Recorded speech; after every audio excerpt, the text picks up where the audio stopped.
Thank you, Dustin. It's now 5 o'clock, and we do start tonight at 5 with some breaking news right in the heart of downtown, just 6 blocks north of us here at WTHR. IMPD tells us they are investigating after a shooting involving at least one of their officers.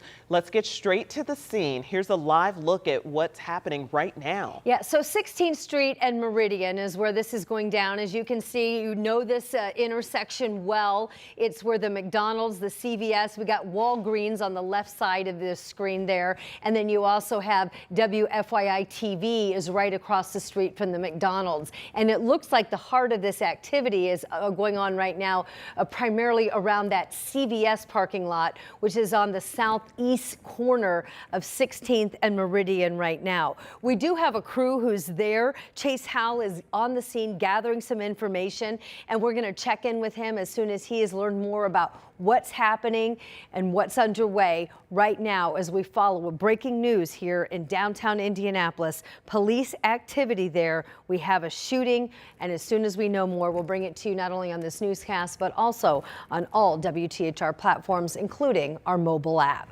Other news now. For the first time tonight, we're seeing a video of a violent crash which ended in the deaths of a Fishers kindergarten teacher and her husband. This is the in-car view of the Marine veteran who was speeding on 56th Street and caused the crash more than 2 years ago in Lawrence. And it was played in court today as the Marine veteran was sentenced. And our Rich and I was there in the courtroom today for that very emotional testimony from the victim's family. Jamie Heredia pleaded guilty in October to 2 counts of reckless homicide in the July 2022 crash that killed Ashley and Grant Lansdell. She was a kindergarten teacher. He was a musician. Many family and colleagues filled the courtroom for Heredia's sentencing. The couple had just left a doctor's appointment when they were hit trying to pull onto 56th Street from Glen Road. Grant died at the hospital that day. Ashley was taken off life support 16 days later. The investigation showed that Heredia, a military recruiter, had been drinking that day and was going 78 miles an hour 1 second before the crash, driving a government-owned car in a 40-mile-per-hour zone. I just kept seeing the same picture over and over again of this violent crash and my son being dead and being cut out of the car.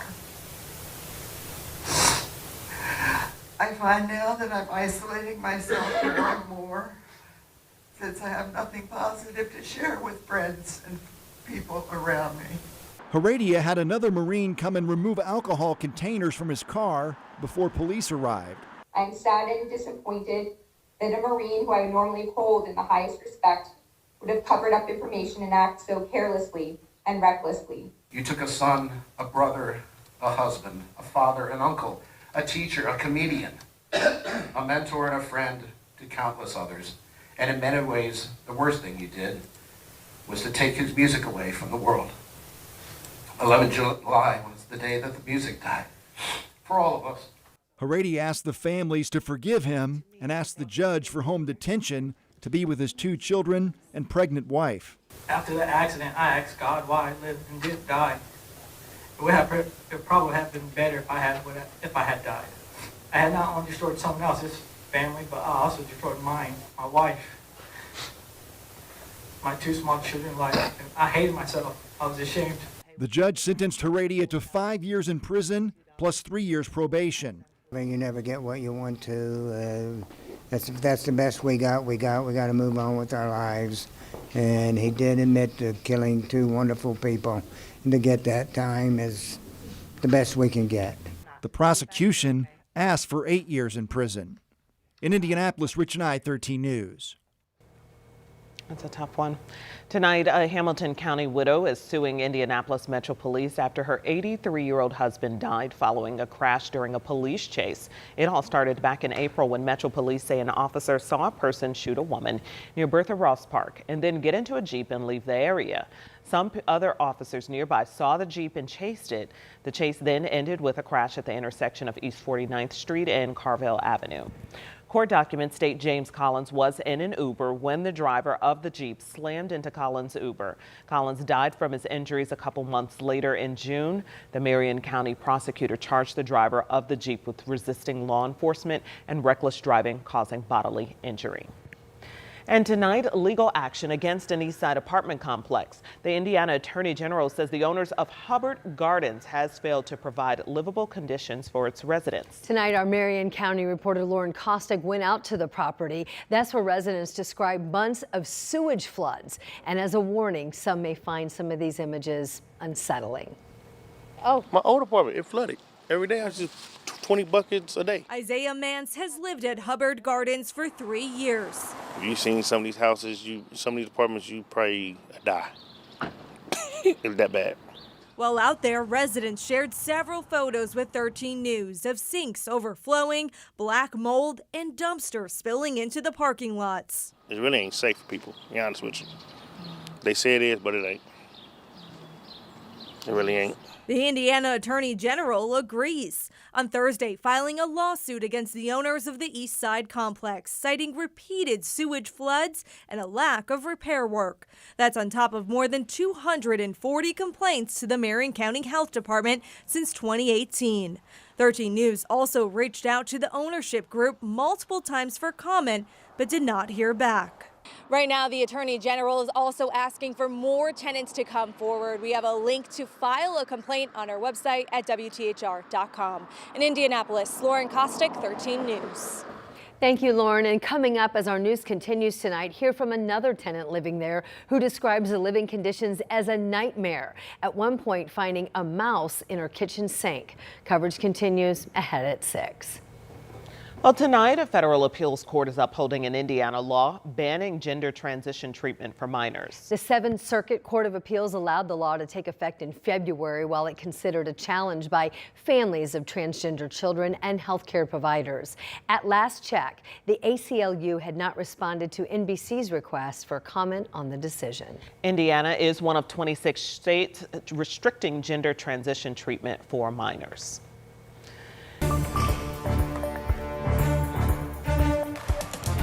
Well, tonight, the Indianapolis City County Council's investigative committee will hold its first meeting since hiring an outside law firm.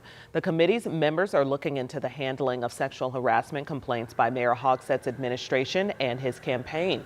The law firm is conducting the investigation, but the committee will oversee it. Tonight in Kokomo, police are searching for the people connected to the shooting of a young man. Someone shot the 18-year-old in Kokomo Tuesday night. He later was to a hospital in Indianapolis where listed in critical but stable condition today. And now the police in Kokomo are trying to find the people who were in this Ford SUV. Take a look at this. Investigators think someone connected to this vehicle shot the victim before then driving away on Washington Street in Kokomo. And the FBI is asking for help identifying a man they're calling John Doe, 49. Agents believe he may have critical information related to the identity of a child victim in an ongoing sexual exploitation investigation. The department released these pictures of the man. They believe he is between 45 to 65 years old and bald with a gray goatee. He also has at least 5 tattoos. So we've placed the description of them with this story on WTHR.com.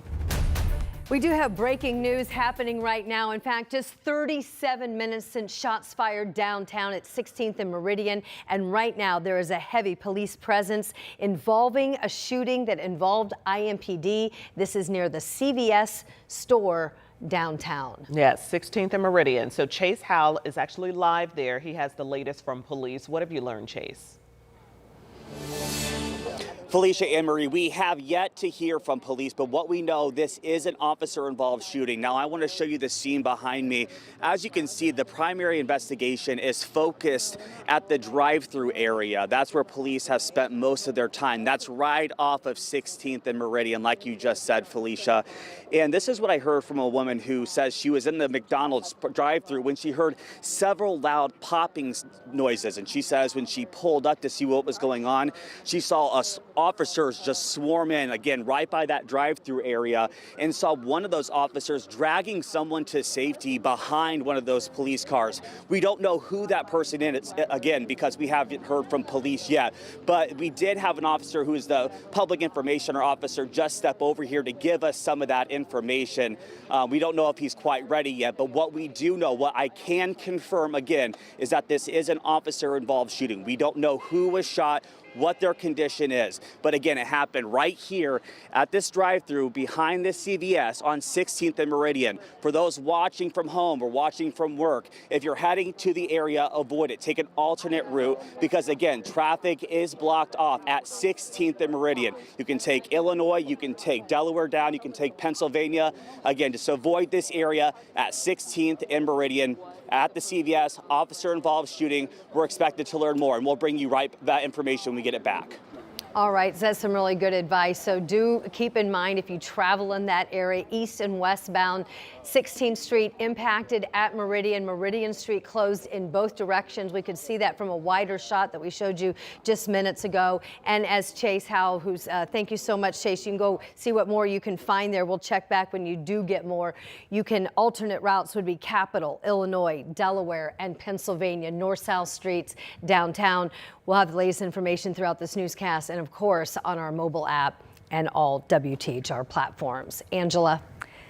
Anne-Marie, the heavy rain has moved on, but what's left behind, clouds and areas of drizzle. Will give you a local view with live Doppler 13 radar showing a few of those spotty showers, some pockets of drizzle. This will continue off and on tonight, even through the early part of tomorrow. Temperatures in the low 50s under those cloudy skies. Still some wet pavement in Greensburg, 52, 51 Carmel, wet pavement in Tipton, 52, and 54 in Bunker Hill. Clouds this evening, chance for a few showers and pockets of drizzle. Temperatures will be nearly steady in the upper 40s and low 50s because of the clouds in place, and that will be the case early tomorrow morning, although with the drizzle still possible, maybe a few wet roads for that Friday morning drive. Friday afternoon, more clouds than sunshine, high temperatures tomorrow in the 50s. We will look ahead to the weekend, a gradual warming trend ahead of the coldest air of the season possible at the end of the 7-day forecast. All right, thank you so much, Angela. We do have police now with an update. Yes, let's get out to Chase Howell. He's following this breaking news for us at 16th and Meridian. Chase. All right, we're about to take Officer William Young with IMPD. He's about to give an update.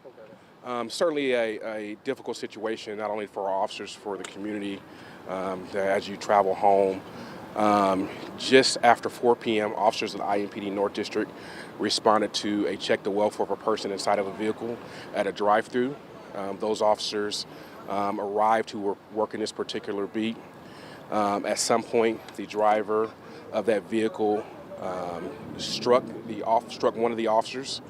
A second officer did discharge his firearm, striking the driver or suspect. EMS arrived shortly thereafter, transported that suspect or driver to an area hospital in stable condition. The officer that was struck was transported to an area hospital as well too, and he is in good condition at this time. We'll be out here for some time trying to piece together exactly what occurred. We're asking folks to avoid the area. We're not looking for anyone else at this time. We don't think there's any other suspects, are out. We're asking folks to avoid the area between 14th and Meridian to north to 16th Street, as well as 16th Street between Pennsylvania and Meridian Street is closed as well. Again, we'll be out here for some time trying to piece together exactly what occurred. But I can tell you that the suspect was transported to an area hospital. He is in stable condition, awake and breathing. The officer is in good condition, and our officers have responded to the hospital as well too. Again, this will be a delay for some folks as you travel home. Obviously, it's happening during the evening time, and again, won't be able to take any questions at this time. Again, we're not looking for any suspects, and we hope to update you as the evening goes on. Officer Young, really quick, struck with what? A car? The officer was struck with the vehicle. With the vehicle? Yes, and that the officers were initially called to a report of the check the welfare of a person inside of a vehicle. Those officers arrived, made contact with that individual inside the vehicle. For some reason, that individual struck the officer. The officer again was transported. Again, we're not looking for any other suspects in this particular area. There will be a high police presence. As you can imagine, we're relatively close to those area hospitals. We are not looking for anybody else. This information that I did provide you is preliminary and subject to change, and we hope to provide you with an update as the evening goes on. Thank you. So as we just heard from William, Officer Young with IMPD, he says that an officer was hit by a vehicle after a welfare check here. That's when a second officer shot at that person, both of those individuals, the officer and the person who struck that officer, were taken to hospitals in stable condition, in good condition, I should say. Again, he also reiterated for those watching from work, make sure you're avoiding at the area of 16th and Meridian. Again, go in those opposite directions, those coming to the area, so you don't get stuck in the traffic. Again, we understand that this is a high volume area, police, but again, make sure that you're avoiding the area. Again, so what we know, to recap, an officer involved shooting here at the CVS at 16th and Meridian. It happened after a welfare check. That's when a person allegedly hit the officer with the vehicle and a second officer fired at them. Again, both that officer and that person were sent to the hospital in good condition. Anne Marie, Felicia. All right, Chase Howe reporting live. Thank you so much, as we just heard from IMPD on this breaking news. Yeah, certainly you do want to reroute if you're in that area, as Chase had mentioned earlier. And as we heard from Officer William Young, that area from 14th to 16th Street on Meridian is a no-go zone right now. Also east and west on 16th Street. For your reference, that's the CVS, the Walgreens, the McDonald's, WFYI TV. There's also a credit union on that corner. Avoid that intersection. As you can see, heavy police presence as that investigation is underway. We'll update you on all our platforms. We'll be right back.